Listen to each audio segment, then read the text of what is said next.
Welcome to the Biz Buzz Podcast, where we're talking business.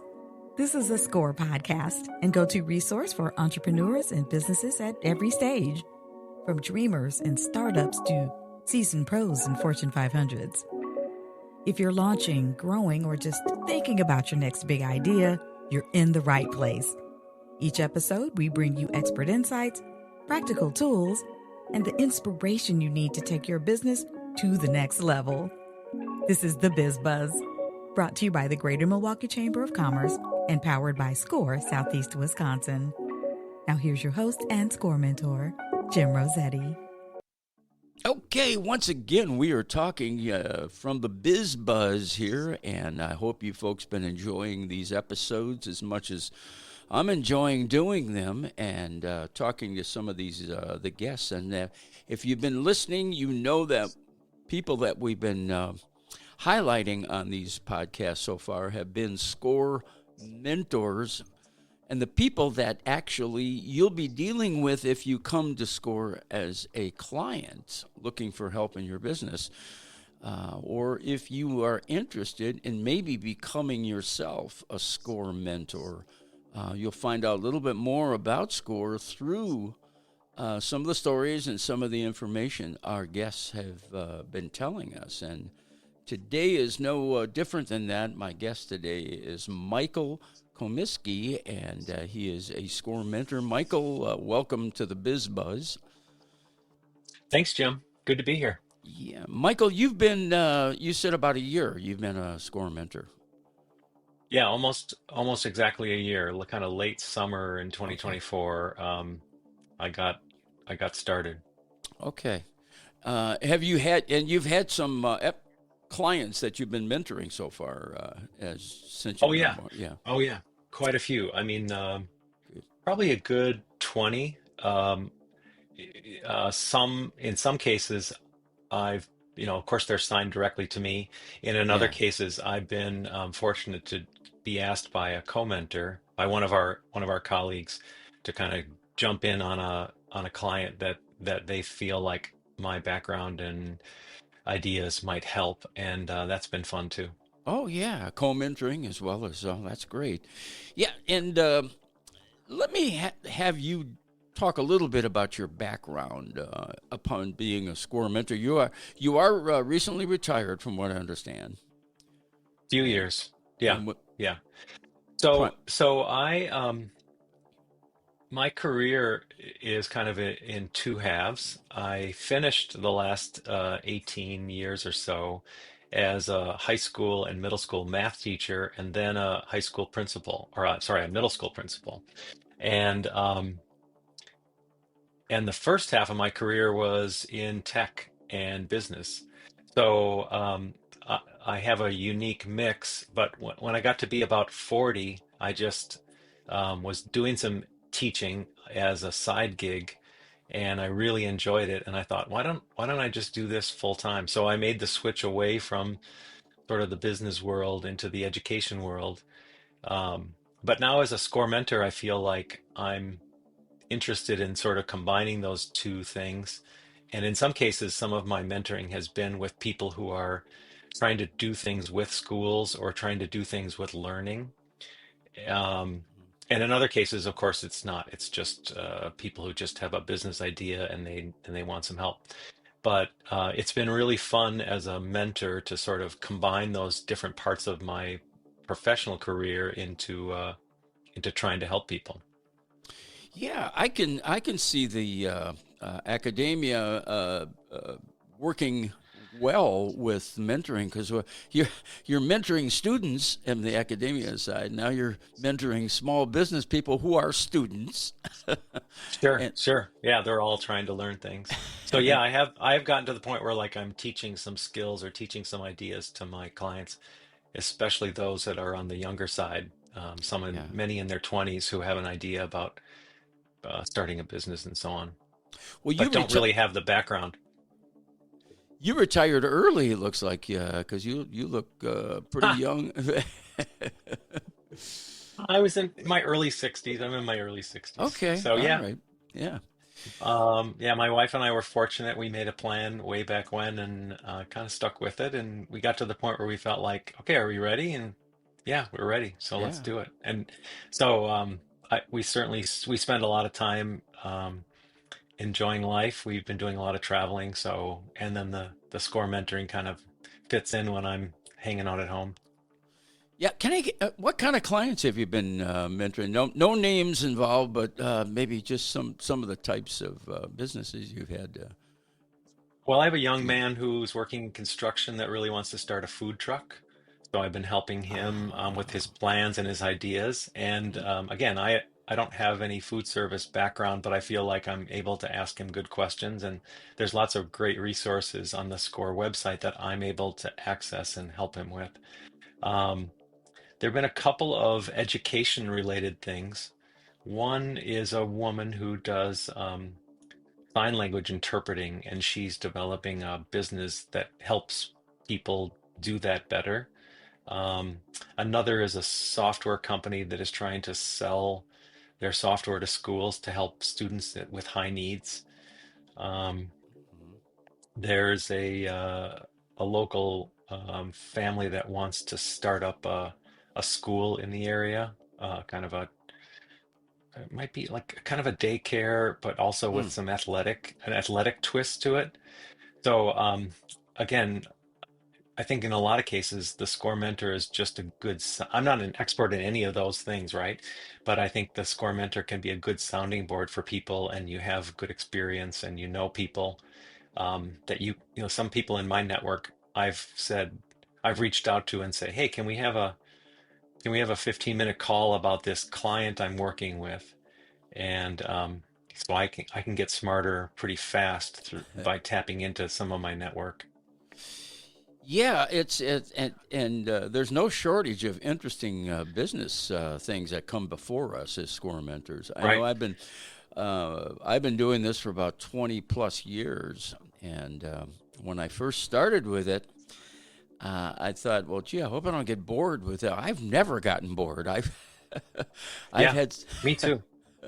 I've had so many different people. One young man I can remember had 16 patent pendings going on. He was from Uganda, Africa, had a PhD from the University of Arizona, Oh, and he was developing a pet water, a specific pet water. He had done all the research and development on it. However, his business idea, I introduced him. You know, Milwaukee's got is pretty well known for uh, their their water technology, yeah, and right. there was a company in that consortium of companies in the water technology world that scooped him right up as their chief. Forget what his title is, but he was really found about $1.5 million worth of R&D money and Huh. developed a what's called a purification on demand unit, a pod that will Oh, deliver up to 80,000 gallons per home, per household of clean, fresh water. And you can manipulate it on your phone. It's really wow. neat. But That's I awesome. I've seen some entrepreneurial type. So it really restored my faith in the newer younger generation and how exciting their beginnings and what they're coming up with is. So it's really um, so in getting started here and talking to the clients. What are some of the things they're wanting to know, or what are you finding is one of their challenges, or bigger challenge maybe? Um, I think for a lot of them, it's just sort of what's the logical path from where my idea is Hmm. to actually like opening up and starting my business. So, Yeah. um, there's many different sort of legal things, but also financial things. Um, I think a lot of people also, what I have found in some of my clients, especially the younger ones, it's like they have an idea. It might be even a marketable idea. Sometimes not, Hmm. but but they don't really have a notion of whether or not this idea, there's a market for it, um, and can they actually make a living doing it. And Yeah. I feel like a lot of what I end up doing with some of my clients, maybe a good 30-40%, is to just sort of guide them through the simple math of, well, okay, you're going to do that. How long is it going to take you to do it? Is that going to really get you to the point where you're paying for your groceries doing this thing? And in Hmm. some cases, you end up being sort of the conscience, or the almost it almost feels like a parent a little bit, to say, let's work through the details of this and really see if you have something that the world wants, right? Yes. Yeah. And will pay for, because what you're wanting to do is give up the job that you don't love. um, in some cases people are unemployed, but in many cases people have a job they don't love, Right. and they feel like, okay, I'm going to work for myself and it's just going to be easier, better. Well, in some cases, I think it's definitely not going to be easier. Like, working for yourself is not easy. And in some cases, I think it's also true that, like, I'm not sure it's going to be better. And so, you know, on one hand, we didn't get into this to help people to just be the big person who, the mom or the dad that says no to everything. On the other hand, um, being able to help somebody figure out in detail why they're not ready yet, I think, is also a helpful thing to do. It is definitely. You hit upon something that's really important, because sometimes if if I see they're ready to take the entire life savings and dump it into something without really thinking it through, I don't try to tell them not to do it, but I try to get them to think a little bit more, or a little more deeply into what they're doing, and what the highs and lows of what they're going to do are out there. But you got that math background, so numbers are one of the things I see the small business people coming into it absolutely detest the idea of the numbers and trying Yeah, a lot of them tell me, "Oh, don't even get me started. I hate math. I can't do it." to. And I helped 11 to 14-year-olds do that for a number of years, and ultimately, a lot of the math of the business world, especially a small business, is middle school math. It's not Right, algebra. right, It's not calculus. It's not the right. fancy stuff that those of us that went to college, you had to get through some of those higher end math courses. But none of that is very applicable unless you're an Right. engineer or getting into really complicated things. Ex- And so, just the idea of, like, unit pricing and in percent increases and all that stuff that, as a math teacher, I watched kids struggle with, is kind of the bread and butter of a small business person. And if they don't see it, sometimes I think that can be a real impediment to them understanding why or why not can they make a good dollar doing what they think they want to do.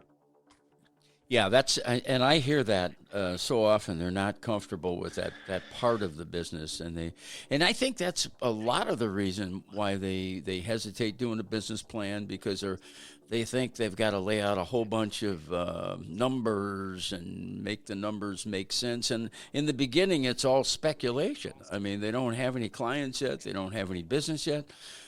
So yeah, it's a lot of it's going to be, but they want to come up with numbers that make sense. If a banker happened to look at their business plan and he saw the numbers they were using, there was no correlation on based.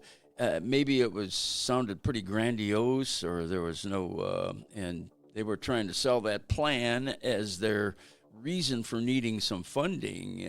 They're probably looking at getting denied. So that's a whole different story Right. we can deal with. Right.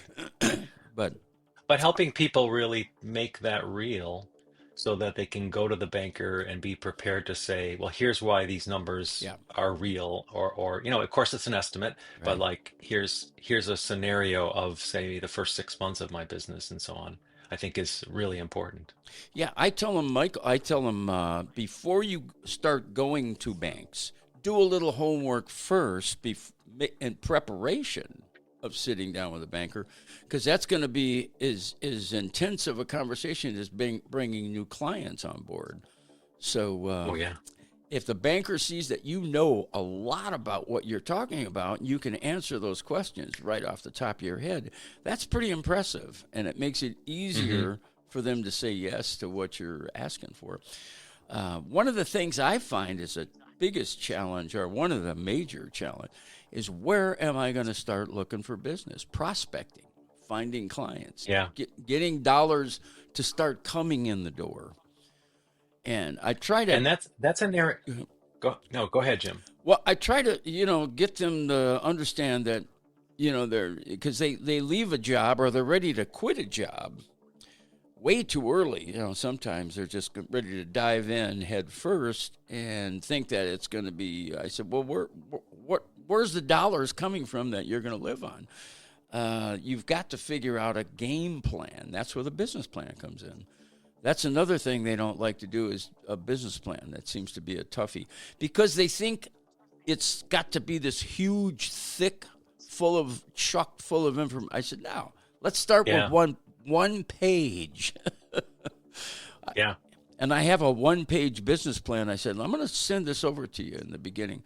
And I said, you Phil, just 8 things that you really need to be concerned with on this one-page business plan. If you can put this one together, you can keep it as a work in progress. Right. And they should be able to do that in the course of 45 minutes or an hour. Like, Yeah. and I think if they struggle with it, then it sort of should be a red flag to, well, okay, you're not ready yet, maybe. Yeah, The other thing I would add on some of those things is that's one of the beauties to me and of the SCORE network or of the SCORE chapter in Southeast Wisconsin has been the number of our colleagues that can help with those kinds of things. So the idea of prospecting for clients. I mean, in my business background, I was more of a back office guy. I was the, finances and accounting and computer systems. I wasn't doing the marketing. right. So I never really developed that expertise, but I know people who know it. And it's been fun to bring a couple of those people into some conversations with clients. And suddenly, I'm more than doubling my impact on the client. So that's part of what we offer as well. Yeah, and another thing that people don't like to be equated to is selling, being a salesman. Right. And the one thing I try to get across is, in the beginning, you're probably a one-person show. You wear a lot of hats. If you aren't good at something, you're going to have to find somebody that is, or a way to be better at it. And the first thing I talk about is trying to build relationships so that they can start generating referral business instead of having to go out and prospect for it, knocking on doors and talking to strangers and trying to, coerce people or selling people onto your idea. Get those referrals. And if people know you, like you, and trust you in your relationships, you'll generate those kind of referrals. There's a book Right. that I refer people to. It's a paperback, and it's pretty inexpensive to get a copy. It was written by one of my mentors at networking. I had no idea what I was doing as a networker, but I knew it wasn't working. So I met this person, and he was a guest on my radio talk show, and I was doing it in Florida. Guy made the name of Bob Berg, and his book was called Endless Referrals. And he was an expert at building what he called the sphere of influence. And that sphere of influence, to look at that as a way to generate business rather than going out there and trying to sell every person, that might be a potential. Yeah, or the old knocking on the door, knocking on someone's door, and you're trying to sell them vacuum cleaners or something. We're a long way from that. But I agree with you. But I also sort of feel like you have to remind people that everybody is selling all the time, and Right. you just kind of don't realize it. So your relationships, what is it you're about, and if you have that network like you describe, Hmm. then you're well on your way to having those people become customers, or at least links to Right. customers. Because if you're doing something that the world values in your business, then uh, people will find you when they need you. Yeah. And developing that network is a way to do that. I agree with you. No, you're exactly right. Everybody that we come encounter with has what they call it, their own sphere of influence, as we have our sphere of influence. In other words, there's people you know. You may not think you know as many as you do, but in the book you're going to read that the average person has about 250 people that they know. And when I tell people they know 250 people, they stand back and go, "What? I know 'em." They think Yeah, of their no, you do. their Right. immediate family. They think of their 3 or 4 friends or whatever, closer friends, and they can't think beyond that. But they forget the person that mows their lawn, or the person that fixes their car, or the person that cuts their hair, or the person that Or, does. or former colleagues. I mean, Yeah, especially if you've had a varied business career, yeah, and nowadays with cell phones and texting and all of that. I right. mean, I had a former colleague just text me just yesterday, just a random picture of he found my picture as part of a training thing. They were using an old picture, and he took a snap of the slide and texted it to me. So there he is. He's redeveloping that Yeah, network, yeah, and rekindling. he's somebody that I mean, it felt good to me, like, oh, he reached out to me just for funds. Like, it wasn't like we're going to go have a beer later. But Right. he's someone that if I were thinking about my network, he wouldn't be on the first or even second list. But Yeah. there he is, like someone that I can easily call and say, and his name happens to be Mike also. I was like, hey, Mike, what's going on? And we could talk about whatever it was. You're spot on. That's absolutely correct. As people, college buddies, sorority friends, friends, and I sat down one day. I challenged that whole thing about knowing 200 people, and so I sat down with a pad of paper, and I started on a Monday, and I think I went all the way through the coming weekend, and I just sat there. By the end of writing it, I had way over 200 people that I had on that list. Yeah. What I did is I went back to an old phone book that I had, and I started rifling through the pages and looking at first names. Yeah. And it's amazing how it jogs your memory. And then suddenly, Oh yeah, and you can all of a sudden you remember the story with them and everything. Um, we used to, I think that connecting with other people is really important, especially nowadays when, hmm it's really easy to sort of hang out in your own little world with our earbuds in and our phones and everything. One of the things I used to do as a principal, just as we would gather our teachers together, was to talk about ourselves as a community of teachers. And hmm I would sometimes challenge them to say, all right, let right now everybody pull out your phone. Of course you have it with you. Pull out your phone. And I want you to find a former colleague that isn't in this room right now that you want to just text to say, hmm hey, how's it going? Thinking about you and so on. right, And the first person to get a text back will get, a candy bar or something silly. And it was really fun. Like yeah, throughout the whole rest of the day, people were getting the texts back from their former colleague and rekindling that connection. And of course, back to business and score.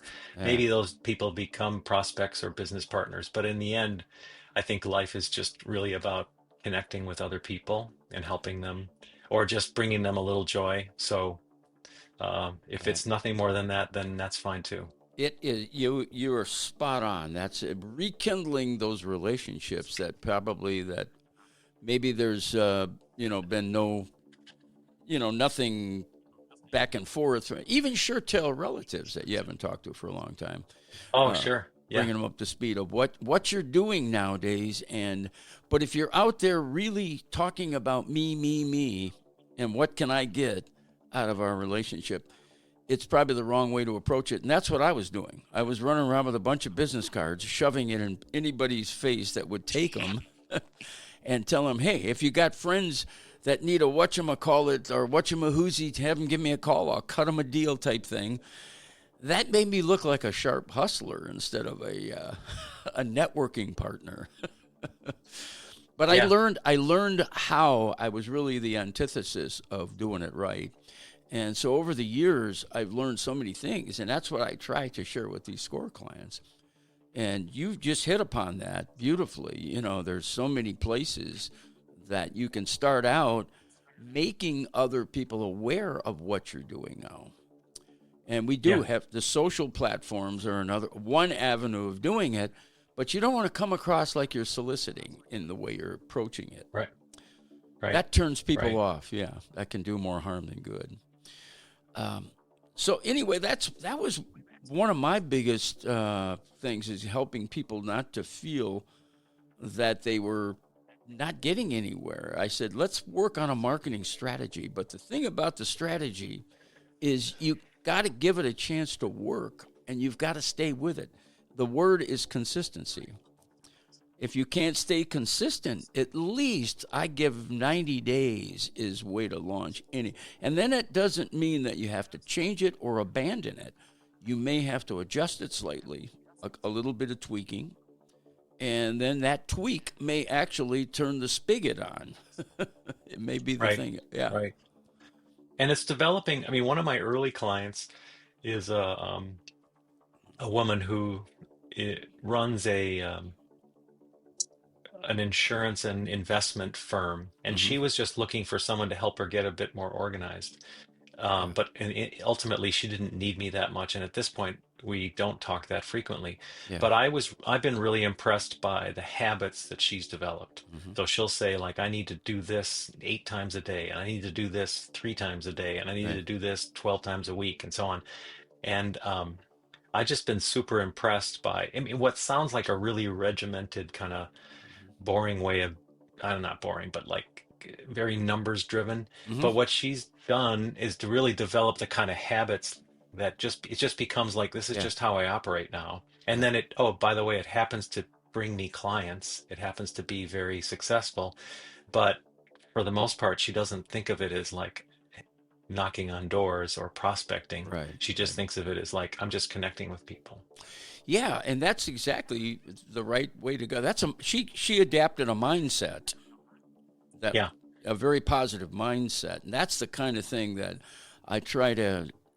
I'd like to see the clients adapt is a mindset that says, okay, I want to make it fun. I don't want to make it a drudgery type thing that I don't look forward to, because rejection comes with it that way. And Yeah. they get a couple of rejections. Whereas Yeah. you get a couple of rejections, you can get very discouraged. But Right. if you think of it as more of a service and a connection, then it's like, okay, well, you're just not ready right now. Right. But it doesn't mean that it's a forever no. That's right. That's exactly right. And I think you have to be ready. Yes, you're going to get some rejections, but you just keep moving on. Not everybody is going to be ready for what you have. That's why it's really important when you lay out that business plan is to have a target client in mind that you can almost visualize and see exactly what my clients are going to look like and what their Right. interests might be. So that's where it comes on refining that plan, so you're not making every man, woman, and child on the face of the earth a potential customer, because that's probably not going to work that way. Right. Yeah. Right. But also you have a good idea because you've really wrestled with it, as to like what makes me unique in the world, and for that Yeah. ideal client, why am I the person? Why do I have the solution? That value proposition idea. Again, a lot of this in my business career, I wasn't on that end of the business, but as I help people with that, it makes just a ton of sense that if you know where you fit into the landscape of clients and everything else, it's going to make a huge difference on being able to hone your skill. People talk about the elevator pitch, but there's a lot of legitimacy to that. Like, I should be able to explain it to you in maybe 2 or 3 sentences, what it is that I do and why it matters, Right. and Right. how it helps the world. And the people who can do that really well, I think it really make a difference in being successful. You are so spot on what you just said. I'm glad you brought that out. I don't want to dance over that, because have a unique selling proposition is probably the key to the success or failure of your business. What's Hmm. going to make me different? If I'm going to enter a marketplace that the competition is pretty stiff in, a lot of people want to start restaurants. And I ask them, what is it that's going to make your restaurant different? What are you going to do? What kind of, menu are you going to serve up? What is there something that's, if it's a burger place, there's a whole lot of those. If there's Right, right. and they say, And well, the food, it's yeah. well, Like in the hamburger example, like the food itself, you know, isn't probably enough. You're going to have something more than yeah, that. right. And the reason they want to start it is because they got a good recipe, and that's all they think is in it for why they want to start. And that's, like you said, it's not going to be quite enough just having a good recipe or making a good burger. Hmm. What's really got to be in store is, how do I run the business? And they never see a restaurant from the back end, so you can tell what goes on behind the scenes. I just see people serving my food and me eating and enjoying it and really being impressed with the decor and so forth. But what does it take as far as keeping inventory, and how fresh does it have to be, and how often do I have to place orders, and how do I find vendors and all the other All stuff? that stuff. Oh my Yeah. gosh, yeah. Yeah, So it's an adventure that I think a yeah, lot of people, they get into it. Some of them have had the experience, have the good experience, like that, like yeah, my food truck friend. yeah, He's worked in restaurants, he's done it, he sort of knows what he wants to do. sure, But there's other elements of where he doesn't quite see the full picture. right. And again, back to his food truck, like there's a million food trucks. Why does your food truck matter? Mm-hmm. Mm-hmm. That's why I tell them to do exactly. I say, why don't you work in a restaurant before you start one? Just go to work, and I don't care if you don't make a lot of money. Just you're there because you're doing research. The Yeah, owner of the restaurant doesn't have to know that's why you're working there, but you're going to see a whole different side of the industry or the business that you don't see from the front end.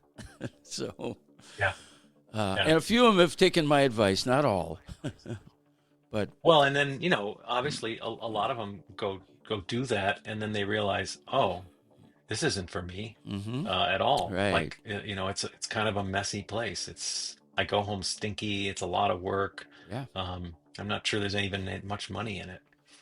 And that's a good thing for them to learn too, because that sometimes can prevent people from wasting time on something they're going to abandon. They're not really cut out for it, but they don't know that in the beginning. It just sounds like a good idea, and then they go out and they take some of their life savings, or they take borrowed money and Yeah, put it or they into. eat into their retirement savings or Yeah, something. Yeah. yeah.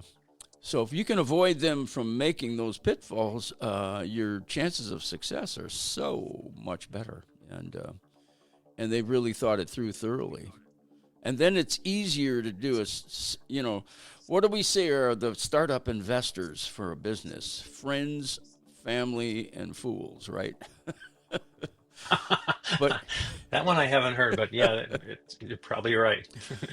if a friend or a family, and it can destroy relationships. Sometimes you'll borrow money from a family member or a relative or a friend, and then the business fails completely, and you give up on it, and the friend wants to be paid back, and you don't feel, I should pay for a dead horse. Right, right. There can be And the then breakup. suddenly you don't. Yeah, Yeah, you don't have it yeah. to get back. Yeah. Have you seen much of that, Jim? Like Oh yeah, I haven't been around long enough to see that whole cycle play out. I've seen it where husband and wife both in the beginning are at odds with each other about what one wants to do.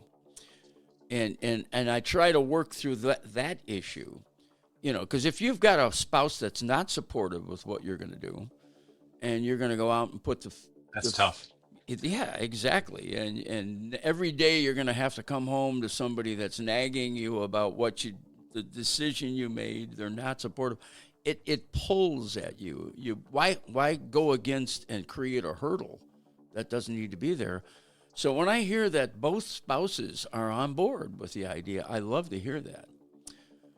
Yeah. Or I've had a or couple of those where yeah, they bring different perspectives. Like, well, sure, my wife has been more of a customer service person, and I've been more of a back end. I'm a doer yeah, and a maker, yeah. um, and that could be a great team.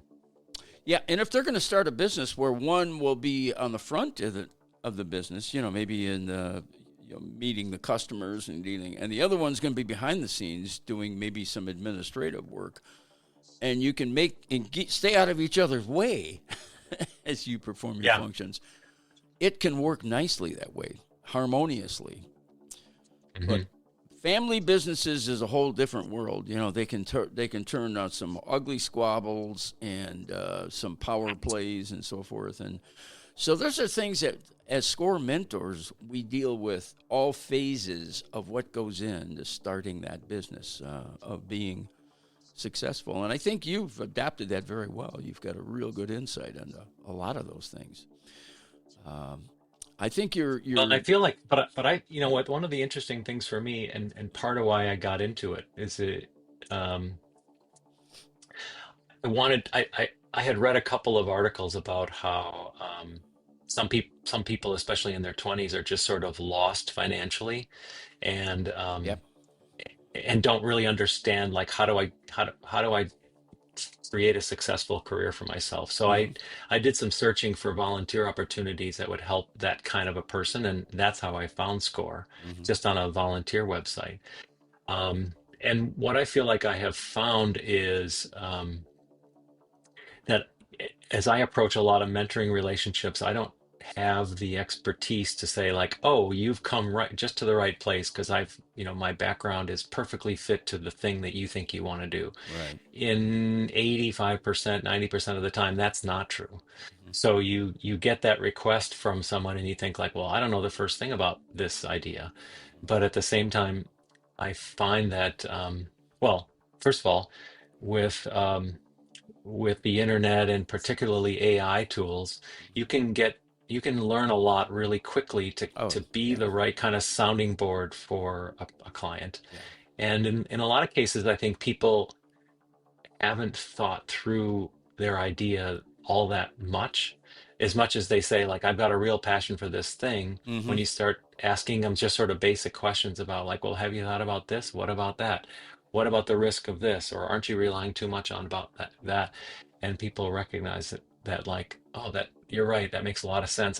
Maybe I haven't given this enough thought. And here I am, someone without any real background in their industry, but I'm just a prospective consumer. I'm just a person that sort of understands how businesses work generally, how Hmm. the world works generally, and that's where, so you got to have a few years under your belt to sort of ask those questions. And that's been kind of surprising to me, to feel like, oh, I can add value even though I'm not an expert.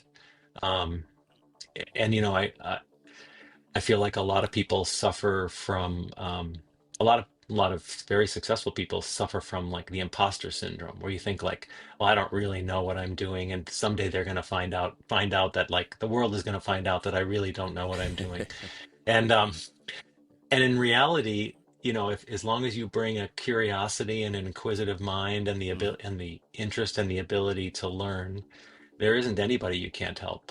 I've become, in the year that I've been a SCORE mentor, I feel pretty confident that that's the case. You hit upon another key thing in just what you said, Michael. A lot of what I do with SCORE clients is cheerleading. I I come to them with because some days I'll have a session and I'll say, well, let's talk about how things are going this day or this week or this last time, as we get together. And they're bummed out. I can see they're bummed out because everything is not falling into place for them. And a lot of it is convincing them once the idea is thought through, once the marketing plan is in place, once a lot of things are ready to go.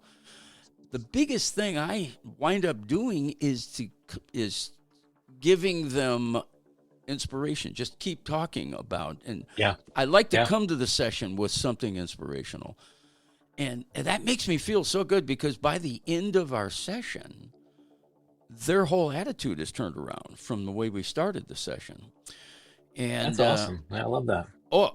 and so I've done nothing but be, I guess, not a motivator, but I like to say an inspirer. That's more really what I want to do, because motivators can motivate you for a short little segment of Yeah. time, and then you kind of run on empty for a while as it fades away.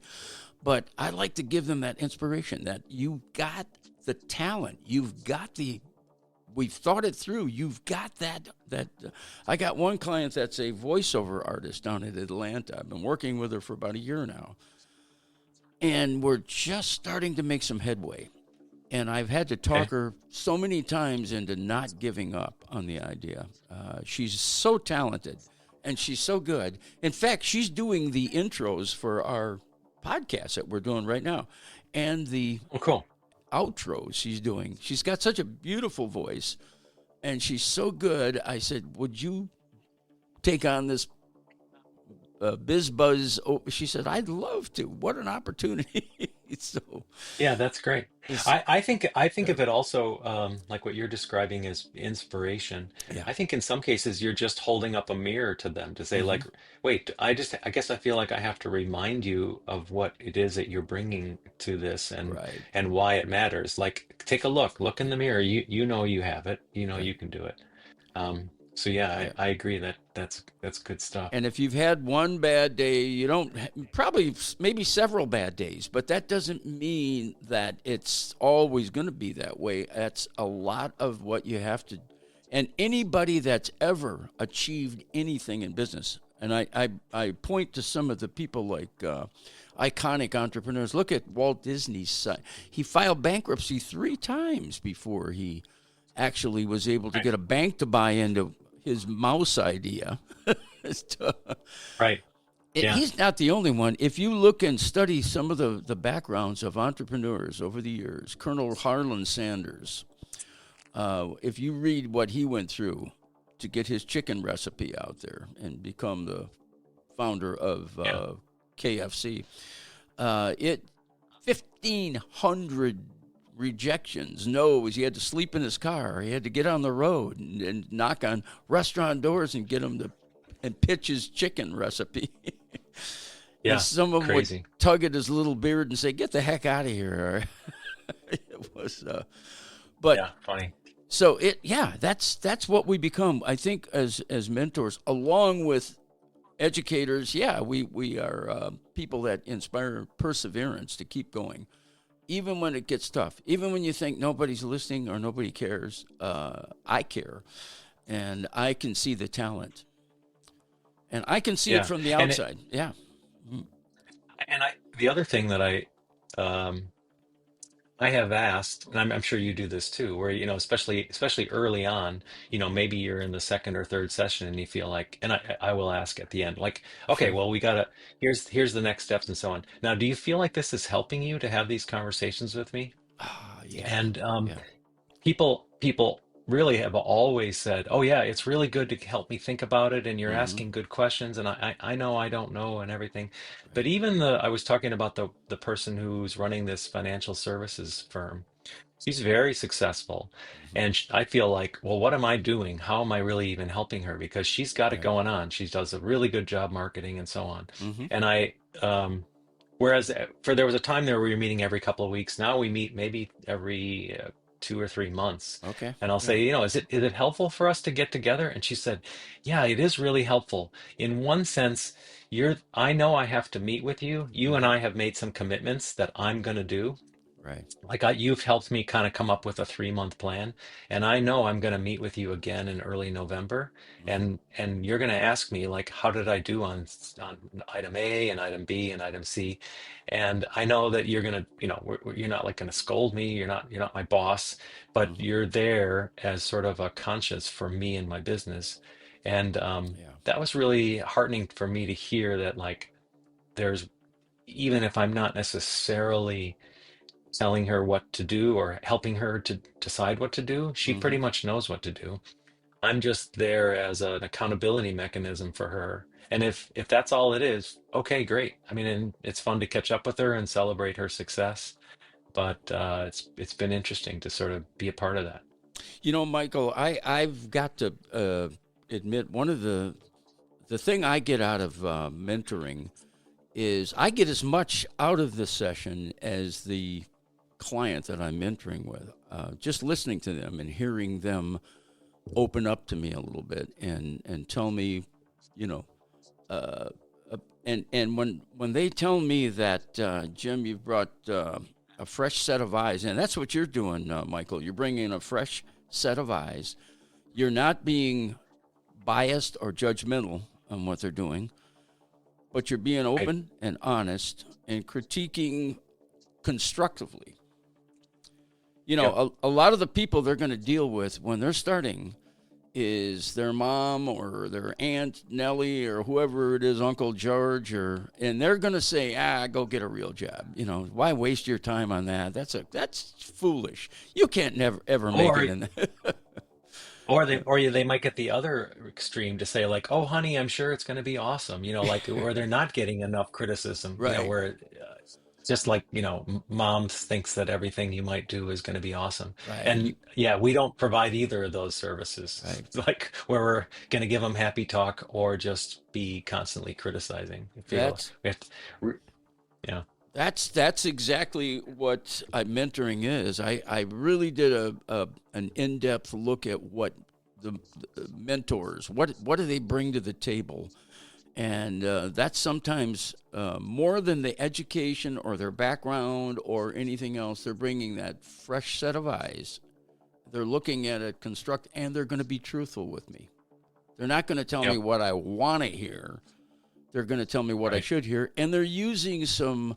They're not telling me in a hostile way or a angry way. They're telling me in a gentle way and I'm very cautious of that. I don't want to turn them off in any way or get them feeling that I'm telling them they can't do this. I'm saying sounds like you got the idea. You just need to give it a little more time, or you need to do a little tweaking. That's all I'm yeah, suggesting is take a look at it. And that sometimes is all they needed to hear to make this session really come alive. And they love to meet with me. I'm mentoring people just like you're talking about. I talked with one. He's a consultant that left a job not because he wanted to, and that he went into business because he kind of felt he had to. That was his next alternative. But he finally has broken through as a consultant. He's doing well now, and awesome, I was able to work with him long enough, and each session he had so many people that he was talking to, but he wasn't closing anything. I huh. said, we've got to find a way to bring it to a close. You keep meeting with the person's door is open, they keep meeting with you. That means they're still interested. They're not leaving, or they would blow you off or find a way to kind of, get. They're not doing that. Not So answer your calls. Yeah, that's right. There's a positive move they're making. So what you have to concentrate on is that closing portion, and that's where his weak spot was. He did a few interesting. little bit of tweak to the closing, and sometimes you just have to ask him, "Can we start with me as your consultant? Give me 3 months to prove myself. A 3-month trial run." And if it doesn't work at the end of 3 months, you don't see results within that 3 months, you can always dismiss me. I'll go my way, you go your way. But that seemed to work. They finally said, and I think the client liked the fact that they were closing the deal too.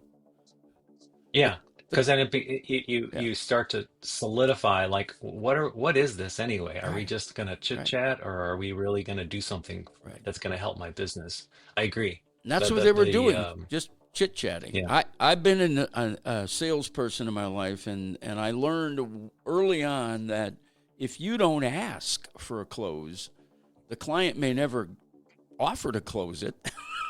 They'll just right, keep it going as long as you're keeping it going, and nobody's getting anywhere.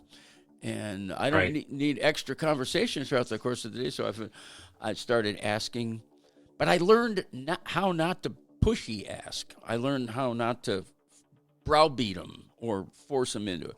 But I laid something on the table that they could live with, that took the risk out of it by saying yes to me. Give me that 3-month trial. Yeah, And if I can't bring results to your business, you'll know. You'll know in that 3 months whether his clients loved it, and that's what's really guided his success now as a consultant. He's doing pretty well. that's Now I cool. said the biggest problem is every day that you work with this group of clients, you got to be looking for new ones. Right. Because Yeah. if your You, consulting is you're going always well, always selling, always marketing. you're Right. always marketing. Exactly. It never ends. So, but it can be fun if you learn how to make it fun. So, Michael, what do you think? Wrapping up here because this has been really interesting talking with you this today, and Yeah. you're Likewise, Jim. I really enjoy what I think we're conversing about. People are going to find useful in listening. Yeah, I hope so. I hope Um, so. one of the things I want, how do you think SCORE is doing as a entity, as a nonprofit organization? Well, as you may know, there are some funding issues that have come up in the context of the way that the new administration is supporting the Small Business Administration, which Oh has yeah, been historically funded SCORE. right. Um, and so there's been some pressure to sort of figure out and solidify how the organization works and how it's funded, et cetera. Mm-hmm. And some people feel like the sky is falling, but I think other people feel like, oh, no, no, this is the opportunity to really refine what it is that we Yeah, do and how do we do it. right. And in some cases, for example, there have been some mentors that have said, maybe this isn't for me anymore, and Mm, they've taken a step away. sure. But what I see is, especially in the people that I've met all over the country, but particularly in Southeast Wisconsin, is a very healthy group of people that are looking to have an impact and give back Mm-hmm. and develop those relationships with their clients. So, um, Mm-hmm. it's an interesting structure in that it has a national reach and a national website, but it has a local application. Yeah. So I might be a person in Kenosha, Wisconsin, who wants to start a certain type of business. I'm going to make a request at a website. Ultimately, it's going to filter back, and that website is a national thing. Mm-hmm. And there's a process that sort of helps that Kenosha person find someone like you or me to help them. Right. And if and that process, if there's a really good fit from someone that lives in St. Louis, Mm-hmm. they might actually assign the person in St. Louis to Yeah. the Right. person from Kenosha. Yeah. And I think that's the beauty of it, is that there's a local first approach, but not local exclusively. Yeah. So I know I've had some clients from outside of the Wisconsin area who have that education twist that Right. that I might bring. Um, so as an organization, I feel like it's going through a little bit of ups and downs and turmoil Mm-hmm. because of the funding uncertainties, but at the same time, the core of it, where serving mentoring, and mentoring clients one-on-one, and providing educational seminars and webinars, those two things I think are continue to be Yeah. the core of what we do, and helping people by making them smarter and helping them one on one, I think is what it's all about. And I don't see that going away, and I don't see that not doing well. And specifically about our chapter, Mm-hmm. I've one of the ways I've been contributing is to help with some of the administration of the chapter. So I'm the one who sort of looks at the numbers month to month. And as a chapter, we're doing very well. We've Mm-hmm. had the last several years where we've increasingly helped more people in more areas. Yeah. So it's been up, up, up. I don't know that we'll keep that going forever, but it's quite healthy. And I thank you for that, Michael, because I've asked every one of the mentors that I've had on these podcasts so far that question, and just to get there. And I don't think I've had anybody, none of that felt SCORE wasn't providing a badly needed service.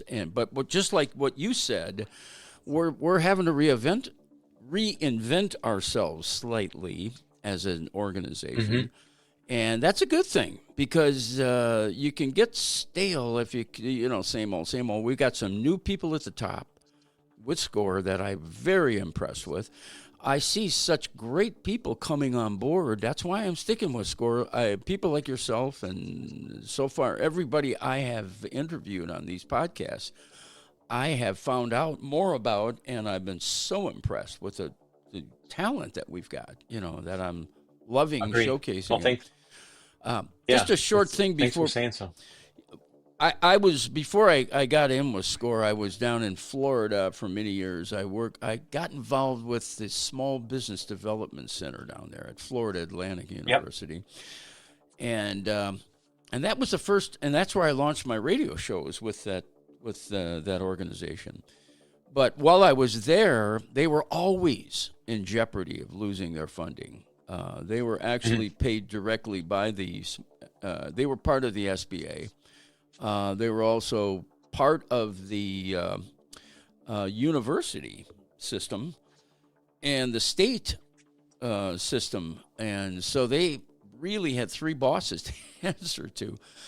But interesting. They're still here today. And I'm going back into the 80s when they were worried about disappearing, 80s and 90s. And they're still here. I don't think SCORE is going anywhere. I don't think we're going to lose our funding. The people at the top of the new administration are business people, too. And they understand. One of the people I'm hoping to get on one of these podcasts, and I'm going to go after him, is a guy by the name of Elon Musk. Okay, yeah, that would be interesting, wouldn't it? I may have to chase him for a while. I did when if you remember the guy that ran for president, that was a businessman. His name escapes me now, but I remember chasing him for about a year to get him on the air. I'm going to go after Elon Musk, and if I can't get him, so be it. But I think I will get him, because I think he's the kind of guy that that respects small business people and idea people with creative ideas, coming up. And I think for that reason, he will come on board and do one of these with me. But I don't think he's going to say anything more constructive than you have said today or anybody else, because you've really... I thank you so much for your time. I really do, and well, thanks for doing this, Jim. And it's been a lot of fun to chat with you and learn more about the background you've had and some of the stories you've encountered over the years. So it's been good. That name Thanks. I was thinking of is Ross Perot. I'm sorry, I couldn't think of his name. Oh, sure. Right. He would have been a good interview too, right? He was. It took me a year to get him. I really had to chase him down. I got to know his secretary or his administrative person pretty well, and she kept me abreast of where he was going to be and the best time to reach him. So I finally that's broke. Awesome. He loved Good for the you. person. Cool. He loved the fact that I didn't give up. So that's why. Yeah. So, well, God bless you, Perseverance. and have a great weekend, and thank you so much once again, Michael. And we'll talk again. We'll do this again. But you brought a lot to the table today, and I'm so thankful. So, okay. Well, thanks for having me. It's been a All lot right. of fun. Okay. Thanks. Thanks for tuning in to the Biz Buzz, powered by SCORE Southeast Wisconsin and brought to you by the Greater Milwaukee Chamber of Commerce. If you found today's episode helpful, be sure to subscribe, leave a review, and share it with a friend, fellow entrepreneur, or business leader. Want more resources or mentorship support? Visit us at score.org to connect with a local mentor and keep your business moving forward. Until next time, Keep hustling, keep dreaming, and keep building your business with SCORE.